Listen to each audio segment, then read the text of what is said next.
Bismillahirrahmanirrahim. Alhamdulillahi rabbil alamin.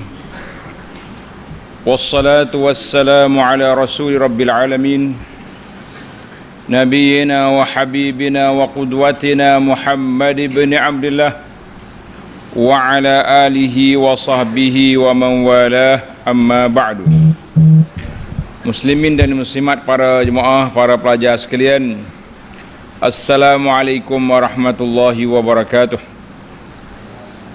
Alhamdulillah, syukur kita kepada Allah Azza wa Jalla pada malam ini 1 Zulqa'dah 1443 bersamaan dengan 1 Jun 2022. Kita teruskan pengajian kita dalam kitab Fathul Mu'in Syarah Qurratul Ain. Kitab terjemahan Fathul Mu'in, muka surat 166 bagi edisi hijau, yang lama 156. Hak kitab putih tu 156, kitab hijau 166. Dia dekat-dekat dua tu, bagi 10, beza dia hanya 10 saja. Baik para pelajar sekalian, kita masuk ke bab apa tu? Bab salatul jamaah.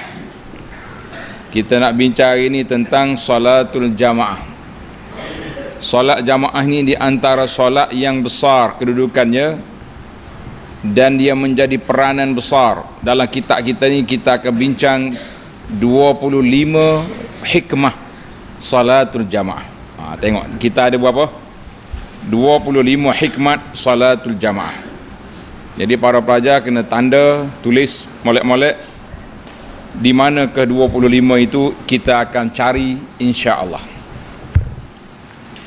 Tengok dalam kitab ini kata Syekh Malibari, faslun fi salatil jamaah. Fasal berkenaan dengan sembahyang berjamaah.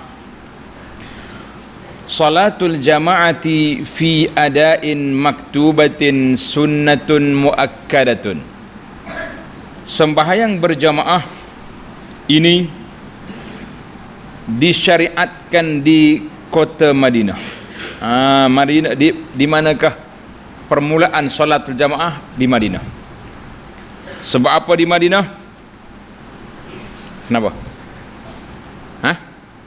Sebab di Mekah bukan solat jemaah, solat seorang-seorang pun yang tampar di Quraisy. Walaupun sudah disyariatkan solat itu bila? Pada malam Isra' Mi'raj, sebelum Nabi kita berhijrah. Tapi nak ihya, nak hidupkan solatul jamaah belum mampu. Sebab dikacau, diganggu, dikhianat oleh puak-puak. Siapa dia khianat? Abu Jahal dengan geng-geng Pak Abu yang lain. Maka bila sampai Madinah, alhamdulillah. Tanda tu pelajar. Awal Nabi kita tiba di Madinah, mula-mula sekali Nabi bina Masjid Quba. Yang pertama sekali Nabi bina apa? Masjid Quba. La masjidun ussisa ala taqwa. Tak berapa hari Nabi kita masuk bandar Madinah, dia bina masjid sekarang, Masjid Nabawi Syarif. Orang panggil belakalah, Masjid Nabi pun panggil, Masjid Nabawi pun panggil. Jangan bertukar. Ada setengah orang dia tanya, sekali panggil Masjid Nabi, ustaz ni ceramah Masjid Nabawi, yang mana satu? Hotu lah tu. Nabi itu bahasa Melayu, Nabawi nisbah kepada Nabi yang mengasaskan binaan, itu jadi Nabawi. Sekurang-kurang jamaah itu dilakukan dengan 2 orang. Tulis itu pelajar. Paling minima kita boleh solat jemaah berapa orang? 2 orang. Seorang imam dan seorang makmum. 2 orang yang kita boleh solat berjamaah. Jadi baru ni waktu kita diuji dengan Covid. Ramai orang solat jemaah di rumah. Dia solat dengan siapa? Dengan ayah dia, dengan mak dia lah, dengan adik-beradik. Berapa orang solat rumah? 3, 5. Awak berapa orang solat di rumah? Tak ingat ada PKP. Mudah lupa lah orang kita ni. Tak.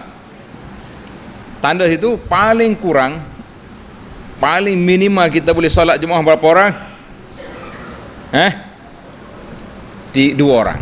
Seorang makmum, seorang imam. Kalau solat seorang jadi jemaah ke tidak? Pasal apa tak ada jemaah? Tak ada pandangan jemaah seorang. Ini berdasarkan kepada hadis. Hadis mana kita ni?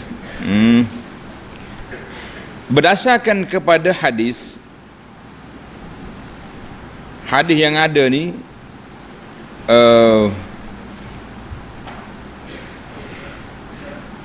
dia kata al-jama'atu imamun wa makmum. Tanda di kita, al-jama'atu imamun wa makmum.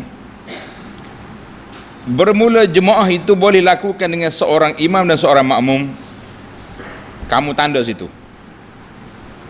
Dia kata hadis kan. Menurut muhakkik, tulis. Menurut muhakkik, dia kata aku tak jumpa lam aqif alaihi bihadzal lafz.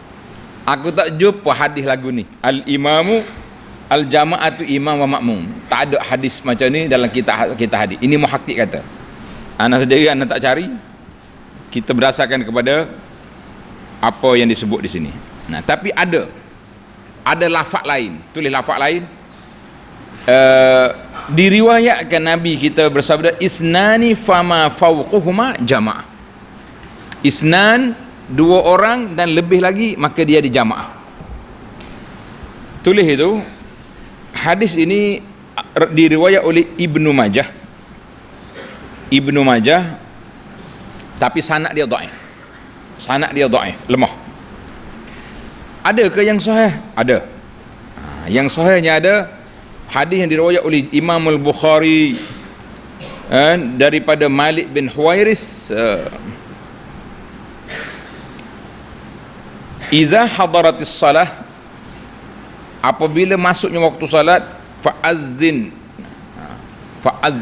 maka kamu kena azan, wa uqima, kemudian qamat, thumma la ya'ummukuma, mana kamu kena jadi seorang daripada kamu jadi imam. Jadi hadis Malik bin Huwairis ini menunjukkan kepada salatul jamaah itu dalam riwayat yang sahih dalam Bukhari. Jadi kita kata hadis yang lafaz yang dibawa oleh penterjemah ini daripada nota kaki, daripada syarah kitab I'anah, muhakkik kata lafaz lagu ni tak jumpa, tapi yang adanya isnani fama fawquhuma jamaah. Itu ada. Wallahu alam. Ini ulama hadis dia teliti. Dia tak berani nak riwayat saja, ataupun ada setengah ulama fiqh dia panggil riwayatun bil makna.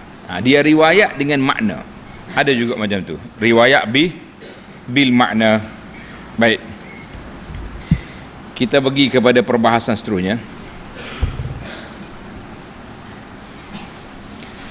Maka ianya solat jemaah itu boleh dilakukan seperti seorang laki-laki menjadi imam, diikuti oleh anak-anaknya, isterinya dan hamba-hambanya. Boleh je. Maknanya kalau kita ada dua orang, ada suami ada isteri, dia berimam dua tu sah, sudah jadi berjamaah lah. Boleh ke jemaah kat rumah dua orang gini? Itu cerita lain. Ini hukum. Mana kalau dia tak boleh pergi masjid macam musim PKP ke, ada keuzuran ke, sakit ke, hujan terlalu lebat ke, macam mana, jadi kita solat di rumah, kita dua orang, ada suami ada isteri, maka bolehlah dua orang itu berjamaah. Adapun tingkatan fadilat, tengok belajar. Tingkatan fadilat dalam melakukan sembahyang berjamaah ialah, tengok, nombor satu yang tertinggi sekali fadilatnya, iaitulah solat Jum'ah. Solat Jum'ah ni wajib berjamaah. Tak boleh solat seorang. Dua orang boleh? Tak boleh juga. Dia kena jamaah yang ramai. Dalam fiqh Ahmad Syafi'i kata 40 orang baru boleh. Itu yang pertama. Tingkatan yang pertama apa? Jumaat. Yang kedua, solat pagi Jumaat. Solat subuh pagi Jumaat. Darjat yang kedua. Thumma subh, kemudian yang ketiga solat subuh pada hari lain, Sabtu sampai Khamis. 3. Yang keempat, jamaah solat isya. Jamaah solat isya. Sebab apa dua tu nampak kebesar? Subuh dengan isya, Lis. Kenapa dia duduk susunan yang tinggi? Sebab Nabi sebut dalam hadis, Nabi mengatakan solat yang berat untuk dilakukan oleh golongan munafik, apa dia? Subuh dan isya. Maka Nabi SAW kata, orang yang boleh pergi solat subuh ni, orang ni bebas daripada sifat munafik. Munafik tak mau pergi. Satu, tulis kitab tu. Itu dia mengaji, ada syarah. Satu lagi, siapa dia solat subuh, solat isya berjamaah, tanda kitab. Siapa dia solat isya berjamaah, faka'annama qama nisfal lail, seolah-olah dia telah melakukan solat separuh malam. Pahala. Bila dia solat subuh berjamaah, separuh malam yang terakhir lagi berdiri. Maknanya solat isya berjamaah, solat subuh berjamaah, kembar dua tu, pahala dia seolah-olah dia berdiri satu malam. Besar ke tidak pahala? Alhamdulillah. Kita solat ke tidak jemaah? Ketika duduk pondok solat, masa rumah pergi masjid. Kau pakai suara-suara pergi masjid? Alhamdulillah. Kena pergi masjid lah. Kalau ayah tak mau pergi, tak boleh. Kita mau solat subuh isya berjamaah, di masjid, jangan main-main. Peringkat yang keempat, solat asar. Yang keempat boleh. Yang kelima dah kita, solat asar. Yang keenam, solat zuhur berjamaah. Kemudian yang akhir sekali, jamaah maghrib. Itu yang afdal mengikut susunannya. Afdal susunan je, semua tu afdal belaka, tapi nak panggil yang paling tinggi darjat Jumaat, subuh pagi Jumaat, subuh isya, itu sebab ada kelebihan sini. Tapi secara umumnya solat jemaah itu semuanya mendapat fadilah yang besar. Tamatlah kita dari sudut yang afdal, yang darjat susunan. Baik, kita berpindah pula kepada salatul jamaah fi ada'i maktubatin la jumu'ah sunnatun muakkadatun. Tulis, ini hukum. Tulis tepi kita, hukum solat jamaah. Sembahyang berjamaah di dalam menunaikan sembahyang fardu yang 5 waktu, itu adalah sunat muakkadah. Tulis, Tuan Syekh kita dia terjemah lalu, sunnatun muakkadatun, maknanya sunat yang sangat dituntut melakukannya. Itu mana muakkadah, sunnah muakkadah. Bukan sembahyang Jumaat. Kerana jamaah dalam melakukan sembahyang Jumaat adalah fardu aini, tambah itu bagi kaum lelaki. Wanita tak, wanita sunat bagi dia. Alhamdulillah, untuk maklumat para jemaah, masjid kita ni, Masjid Ar-Rahman Sungai Durian ni, ada tempat untuk wanita salatul Jumaah. Mana-mana muslimat yang nak solat Jumaat di kawasan ni, mari solat sini. Dia ada ruang untuk muslimat. Sebab itu kalau dengar khutbah saya, muslimin dan muslimat, jangan terkejut. Ada sungguh muslimat sebelah tu. Ada orang tegur dia tu, ada juga solat khutbah muslimat. Kata ada. Tempat saya ni ratus orang juga yang solat Jumaat. Alhamdulillah. Baik. Ini hukum ini berdasarkan hadis sahih yang dikeluarkan oleh Imamul Bukhari dan Muslim. Dalam Sahih Bukhari Muslim, dia kata apa? Salatul jama'ati afdalu min salatil fadhi bi 27 darajah. Salat sembahyang berjamaah, pahala dia melebihi sembahyang seorang diri sebanyak 27 darjat. Hadis ini sahih dalam Bukhari, dalam Muslim. maka pri afdalnya itu memaksudkan hukum sunatnya. Dia kata di ulama Syafi'i, ia mengatakan dia sunat itu, dia kata oleh kerana Nabi kata afdal, Nabi tak kata wajib, itu menunjukkan kepada sunat bukan wajib. Ini dia panggil bahasa istimbat. Dalam fiqh, bila kita baca hadis kemudian ulama mengeluarkan hukum, itu nama dia istimbat. Istimbat daripada hadis ini, oleh kerana Nabi kata salatul afdal tafdulu, maknanya lebih baik, bukan makna wajib. Tak apalah, itu pandangan dia. Ada lagi pandangan ulama lain, kita tengok nanti. Di bawah ni Tuan Syekh akan senaraikan kepada kita pandangan ulama lain daripada Syafi'i tentang salatul jamaah. Sekarang kita berpindah kepada hikmah. Pelajar tulis tepi kita, hikmat 27 darjat salat jemaah nak ambil di mana? Tengok ambil di mana? Mau cari di mana?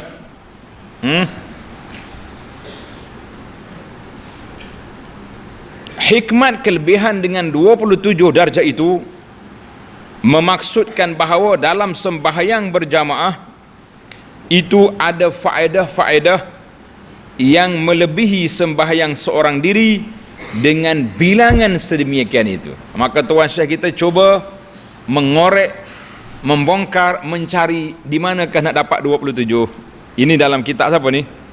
Dalam kitab I'anatul Talibin, dalam syarah kepada Fathul Mu'in. Dalam matan Fathul Mu'in tak ada.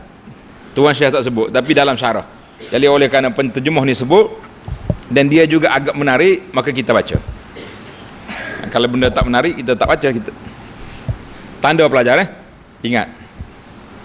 Antara fadilat 27 itu, yang pertama letak nombor 1, menjawab muazzin bagi berniat hendak melakukan sembahyang berjamaah. Kita bila hati kita sudah niat nak solat jemaah, bila orang azan Allahu Akbar, kita pun jawab hayya 'alas salah. Memang kita bertekad untuk menunaikan solat berjamaah di mana? Di masjid. Satu. Kata orang Kelantan.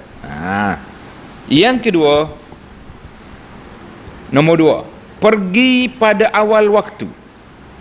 Orang nak solat berjamaah, dia akan pergi awal ke masjid.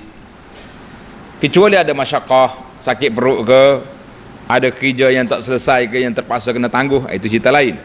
Yang pentingnya pada asasnya dia akan pergi awal, pergi awal. Nombor 3, berjalan ke masjid dengan tenang. Kita pergi masjid jangan berlari. Kenapa tahu? Kenapa maraton pergi masjid? Itu tidak sunnah. Yang sunnah pergi masjid jalan tenang-tenang sambil kita berzikir, ingat kepada Allah Azza wa Jalla, itu sunnah. Nombor 4, masuk ke masjid dengan berdoa, Allahumma ftahli abwaba rahmatika. Ingat tu. Siapa tak ingat, kita ambil perisai Muslim, kita letak atas kepala dia biar ingat. Boleh? Kalau kita kendai perisai Muslim ni minum air, jadi ke? Jadi kau kena apa? Kalau jadi senang, beli kedua kita kendai 2 malam, minum air, ingat belaka. Allahu Akbar. Berapa dah kita? 4. Yang kelima, sembahyang tahiyatul masjid. Hak ni payah sikit ni. Awak masuk masjid tadi sebelum azan, solat tahiyat ke tak? Solat. Hak solat, hak tak solat kena solat lepas ni. Ini fadilah. Kalau tidak, tak cukup. Baik, ustaz, saya masuk dah azan. Kalau sudah azan, kita solat apa? Solat qabliyah. Tahiyah ni belum azan. Kalau dah azan, kita solat qabliyah, sunat qabliyah. Ikutlah qabliyah apa? Zuhur, qabliyah zuhur. Asar, qabliyah asar. Semua solat qabliyah ada. Yang tak ada ba'diyahnya 2 solat. Solat apa? Subuh dan alhamdulillah. Mumtaz. Kalau periksa boleh mumtaz, boleh nak terima sijil ataupun tas. Ya. Nanti balik mak beli kek. Betul tak? Kau tak payah pakai kek. Berapa dah kita? 5. Yang keenam, menanti bagi sembahyang berjamaah. Mana orang datang awal masjid, dia sudah azan, tak azan lagi pun dia tunggu solat jemaah. Dengan apa tunggu? Buah, bergeger, la, baca Quran, murajaah Quran, zikir. Kita itu cara tunggu. Yang kelima, berapa dah? Berapa dah? 7. Tulis molek bilangnya tu. Dok main net tu juga. Khilaf dia. Yang ketujuh, selawat para malaikat ke atasnya. Macam mana nak dapat selawat para malaikat? Tulis belajar tepi. Dalam hadis Nabi SAW, apabila seorang tu masuk pergi ke masjid, dia solat sunat, tahiyah ke, ba'diyah ke, qabliyah ke, kemudian dia tunggu solat, tunggu masuk, tunggu orang solat. Lepas solat dia tak balik, dia tunggu lagi solat isya contohnya. Maka pada ketika itu malaikat akan berdoa. Malaikat akan berdoa, Allahumma ghfir lahu, Allahumma arhamhu. Ya Allah ampunkan dosa dia ni, ya Allah berikanlah rahmat pada dia. Kita sekarang dapat tak dapat? Kamu dengar ke tidak malaikat doa? Tak dengar. Cuy, ada dengar molek. Bunyi tak bunyi? Ya Allah. Habis macam mana Nabi kata malaikat berdoa?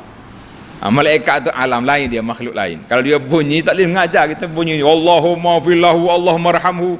Boleh mengajar ke tidak? Tak boleh. Jadi malaikat tu doa dengan cara dia.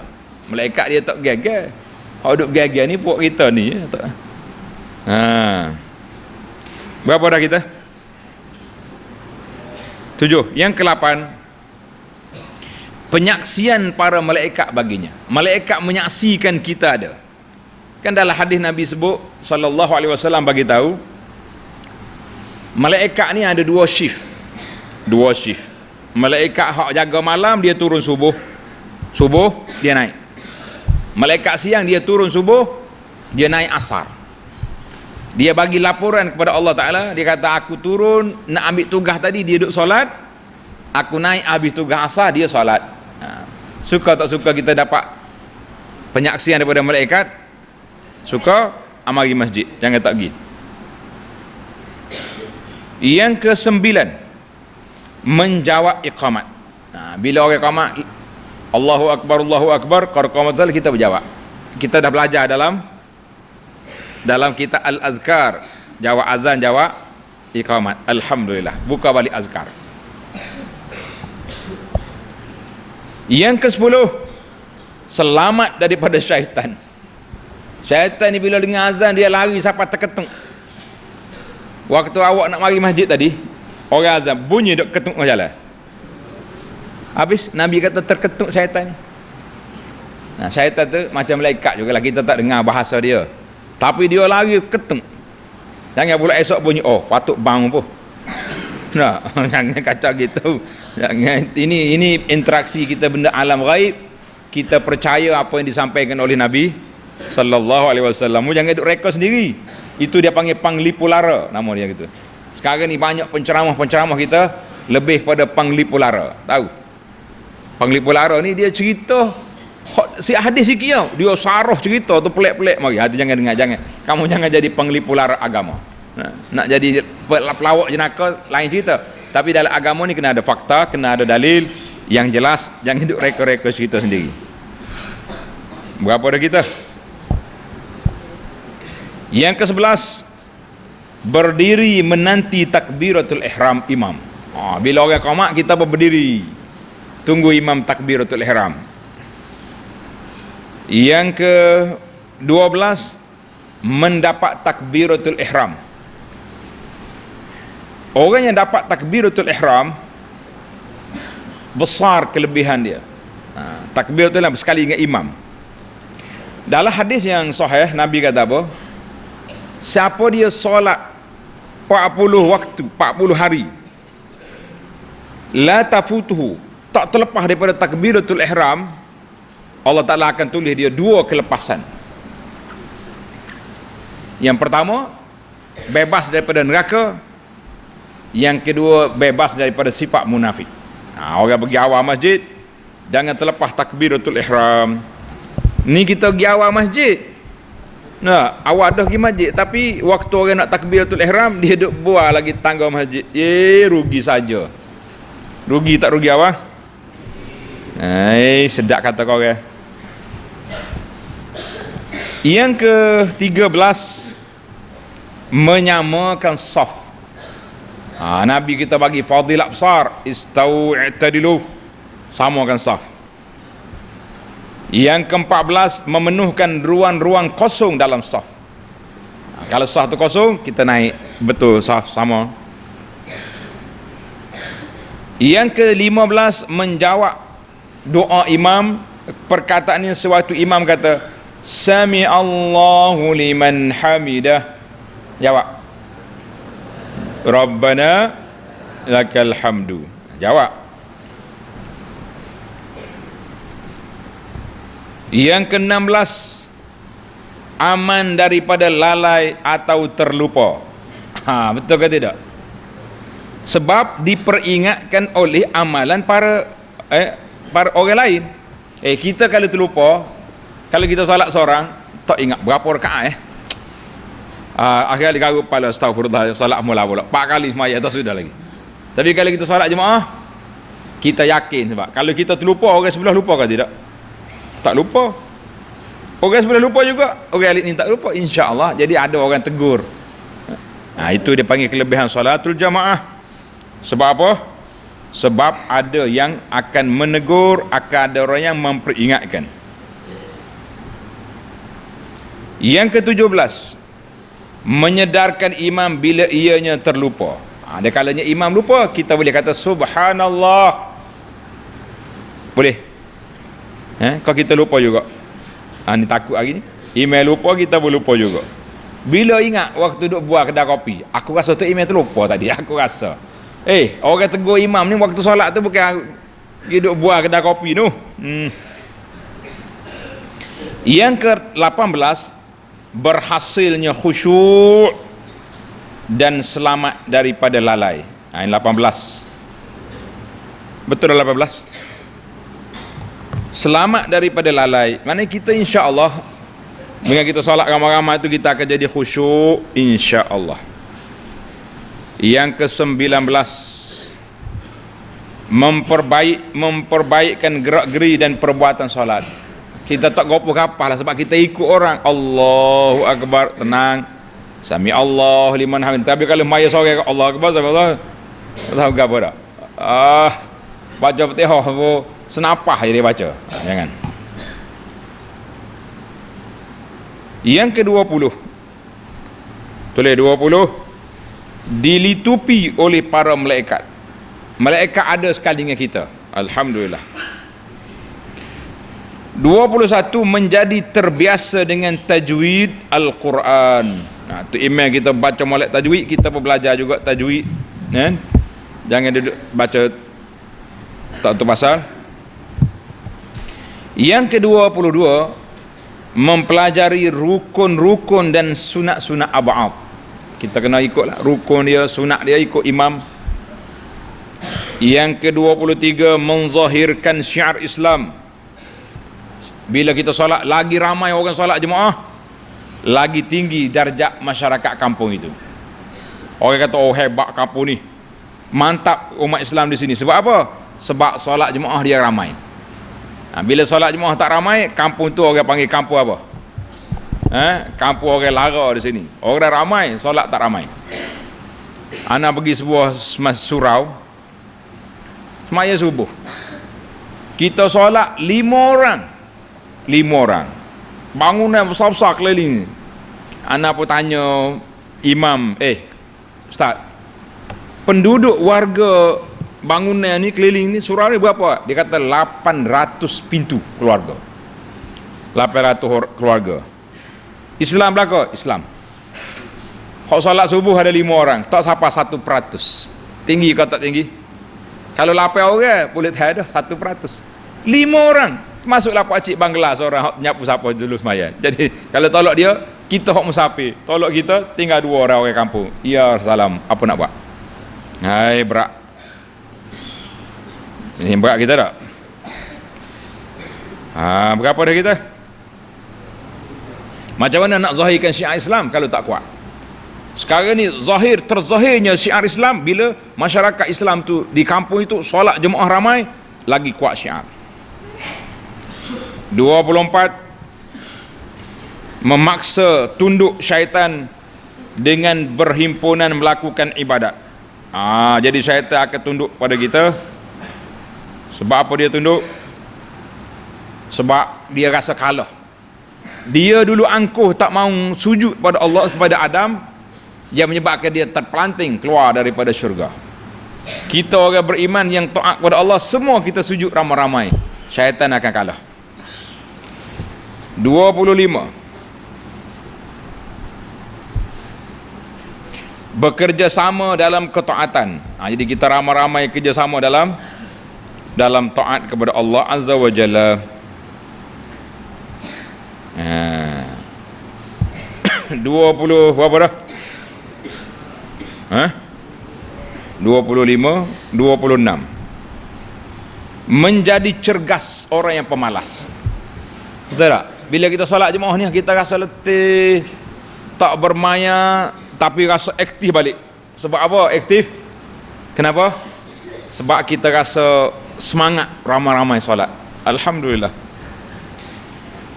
Yang ke-27, selamat daripada sifat munafik. Selamat daripada sifat munafik. Apa dia sifat munafik itu? Munafik ni tak pergi masjid. Jadi semana-mana orang yang sihat walafiat, tak ada keuzuran, tak ada kepenatan, relax je tak pergi masjid, maka itu ada ciri-ciri sifat munafik dengan dia. Na'udzubillah. Yang ke-28,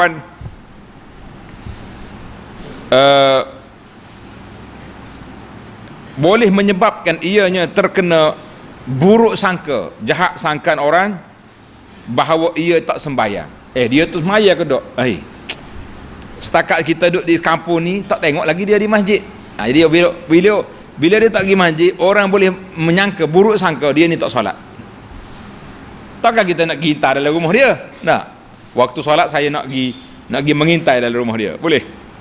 Tak boleh. Jadi kalau waktu solat dia keluar rumah pergi masjid. Pasal itulah dalam hadis ini sanad dia lemah tapi menarik. Iza ra'aitumur rajul ya'tadul masajid fashhadu lahu bil iman. Bila kamu tengok seorang tu sentiasa berulang alik ke masjid, maka kamu saksilah dia tu orang beriman. Hadis ni lemah, dhaif.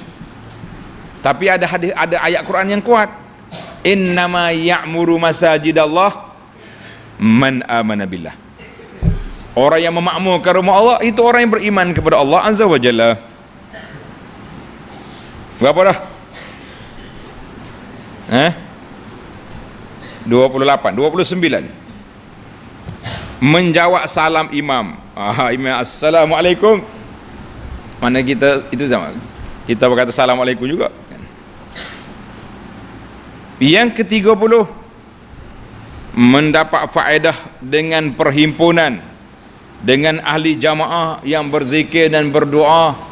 Masing-masing berzikir, masing-masing doa. Mana kita duduk dalam kumpulan orang yang berdoa. Bukan orang duduk berbuah-buah cakap kosong, tak ada.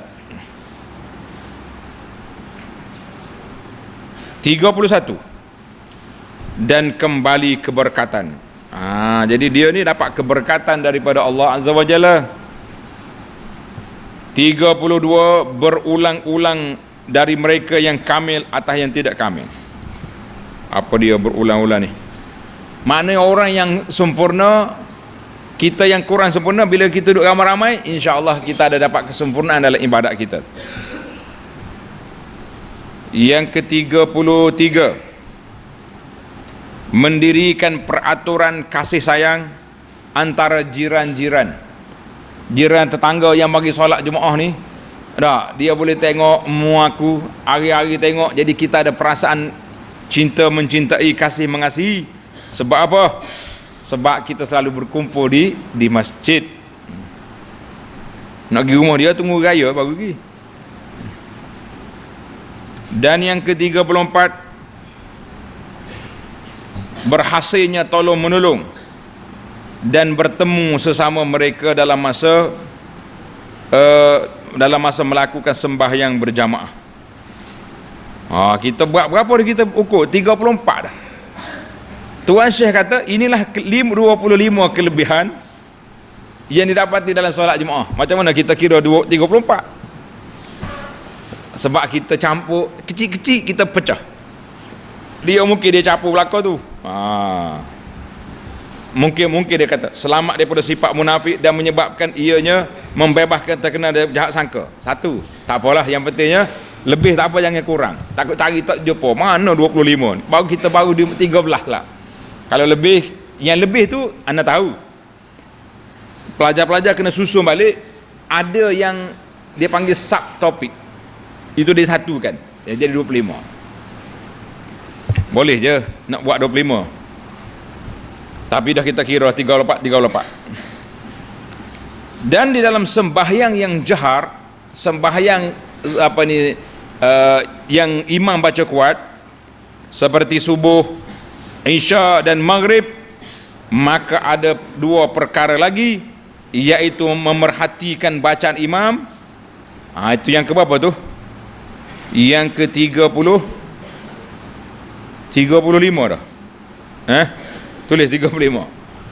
Memerhatikan bacaan imam serta mendengarnya dengan baik. 36. Mengaminkan bacaan imam selepas Al-Fatihah. Tuan saya kata 25 hak dia. Campur dengan dua hak jahat 27. Jadi kita kira 30 berapa tadi? 36 jadi 27. Tolak balik. Kecilkan, satukan yang lain-lain tu. Wallahu alam. Ana pun tak sempat nak buat satu-satu. Sambil-sambil kita baca, kita letak nombor. Tak apalah, yang pentingnya hikmat solat berjamaah itu ada 27 dan kita boleh pecahkan sampai 37. Kata alhamdulillah. Selesailah kita. Para pelajar sekalian, alhamdulillah. Itu tajuk kita apa? Hikmat solatul jamaah. Para jemaah sekalian, para pelajar, ni dalam kitab, dalam risalah ni. Dalam risalah yang ringkas ini saya dah keluarkan tajuk dia, solatul jamaah, hikmatun, faidatun dan hukumnya. Dalam untuk apa boleh ambil dalam di tempat kita bagi tu. Ini di sini ada lagi beberapa faedah yang dapat kita ambil. Para pelajar tulis ni. Hikmah ini, tengok risalah. Antara hikmahnya ialah, kita baca sini. Keagungan Islam akan bangkit di atas dasar perkenalan sesama muslim, persaudaraan dan tolong menolong sesama mereka untuk menyatakan kebenaran dan menghapuskan kebatilan. Lapangan yang lebih baik untuk menyempurnakan perkenalan serta persaudaraan mereka apabila bertemu 5 kali sehari. Lebih kurang tadi kan. Solat jemaah juga satu manifestasi kasih sayang, penyatuan dan peraturan di antara orang Islam, umat Islam dari seluruh dunia menghadap ke arah kiblat yang satu ketika solat, melupakan perbezaan di antara mereka. Ini kerana mereka semua adalah hamba Allah, Tuhan mereka yang esa. Kiblat mereka satu dan agama mereka satu. Tiada perbezaan di antara yang kaya dan yang miskin. Masuk dalam sah sekali belaka. Yang tinggi dan yang rendah kedudukannya. Dari Abu Mas'ud Al-Ansari katanya, sesungguhnya Rasulullah sallallahu alaihi wasallam merapatkan bahu-bahu kami ketika hendak mendirikan solat sambil baginda bersabda, betulkan, penuhkan dan rapat-rapatkan saf solat kamu. Jangan jadikan bengkok, nescaya nanti akan berselisih hati-hati kamu. Itu di antaralah hadis. Jadi itu di antara hikmah salatul jamaah. Para pelajar boleh baca dalam risalah kita ni. Tamatlah kita perbincangan 3 tajuk, iaitu apa dia? Salatul jamaah, kelebihan dia, galakkan dia dan hikmat dia. InsyaAllah kita akan sambung lagi tentang hukum hakam secara detailnya. Secara orang panggil umum tadi dia kata solat jemaah ni sunnatun muakkadatun. Dan dia akan bincang lagi dalam siri yang akan datang. Dalam risalah ni pun saya dah tulis hukum solat berjamaah. InsyaAllah kita akan sambung dalam siri yang akan datang.